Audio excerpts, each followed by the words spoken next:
$9,200. That's the real monthly take-home on a $150,000 salary in Australia, and one completely ordinary household budget on that income still runs $300 short every single month. If you've ever earned decent money and still felt strangely broke near the end of the month, this is the video that explains why and the simple system that fixes it. We built this out using the actual 2026-27 resident tax brackets and a realistic household cost stack, not guesswork and not a generic overseas budgeting video. Earning $150,000 sounds like Arrival, the financial adult table, linen napkins, a calm savings account. For a lot of households, the reality feels strangely underwhelming instead. Here's the part nobody feels emotionally. $150,000 is not $12,500 a month to spend. Tax and the Medicare levy take a real bite before the money ever reaches your account.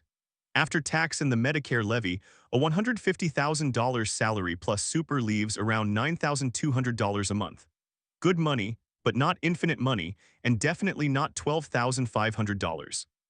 And if the job offer says $150,000 package including super, the cash salary is actually lower, closer to $8,400 a month in hand. The wording on the page changes what lands in your account.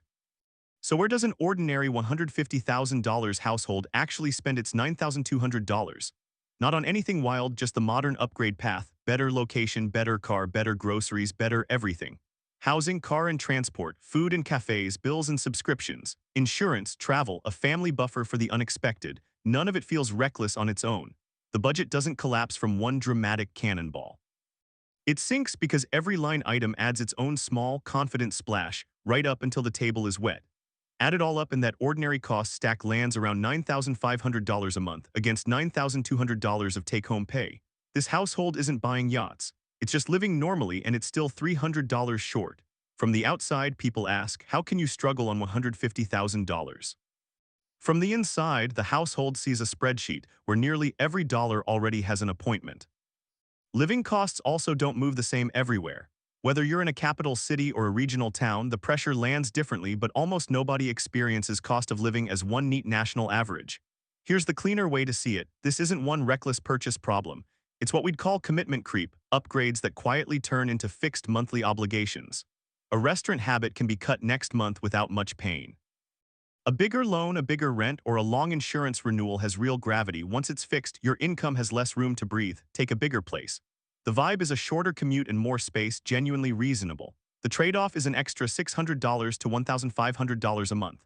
The hurdle is that extra amount becomes the new baseline permanently. Take car finance. The vibe is reliability and a bit of status. The cost is the loan itself. The hurdle is that insurance, servicing, tires, and fuel all move together with it. Take the subscription stack. Each one feels small on its own. The hurdle is that 10 small bills can quietly become $200 to $400 a month, a whole extra bill hiding inside 10 tiny ones. Take the nicer food rhythm. The vibe is convenience on a busy week, completely rational in the moment. The hurdle is that cafes, takeaway, and delivery can quietly outrun grocery prices altogether. Take the annual holiday. The vibe is a deserved reset after a hard year. The hurdle is that if it isn't funded monthly in advance, it arrives afterwards as credit card debt with interest attached. This plays out differently depending on the household. A couple with no children and moderate rent might feel fine on $150,000. A single-income family with childcare and a mortgage reset on the same salary can feel genuinely squeezed. So pause on this one. In your own household, is it one big splurge draining the account, or is it several reasonable, ordinary commitments that quietly added up without you choosing them all at once? Here's where it gets sneaky. A household can have $800 left after normal bills and still be fragile because nobody set money aside for car repairs, insurance excess, or that dentist quote that shows up like it's seen a ghost. Those annual costs are invisible sinking funds. That leftover $800 isn't true surplus, it's future spending wearing camouflage, waiting patiently for its turn. This is the sober part. A pay rise often gets spent before the savings rate is fixed. The lifestyle gets taller before the foundations get wider, and that gap is where households quietly go fragile on good money. Here's a trick worth remembering. A $900 monthly upgrade isn't $900. It's $10,800 a year after tax. On this salary, that's more than one whole month of take-home pay dressed up as a small monthly fee.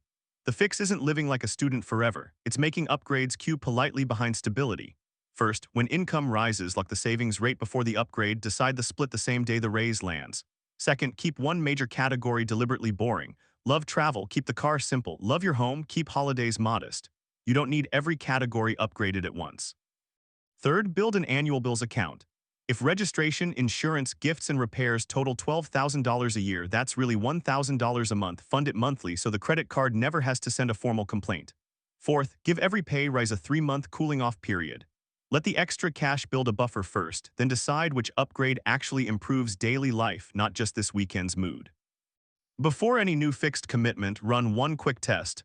Can we still save automatically? Can we fund annual bills monthly? Can we survive one bad month? Could we reverse this if we needed to? Mostly green answers, the upgrade is probably affordable. Mostly warning signs, it might still be worth it, but it's buying comfort today by spending tomorrow's flexibility. The trap was never that a good income is something to feel guilty about. It's assuming that because the income is high, the budget can stop being intentional. The better question isn't, can I afford this monthly payment? It's, after this payment, am I still building the life I actually said I wanted? If this helped map your own numbers, subscribe. We run one of these household breakdowns every week.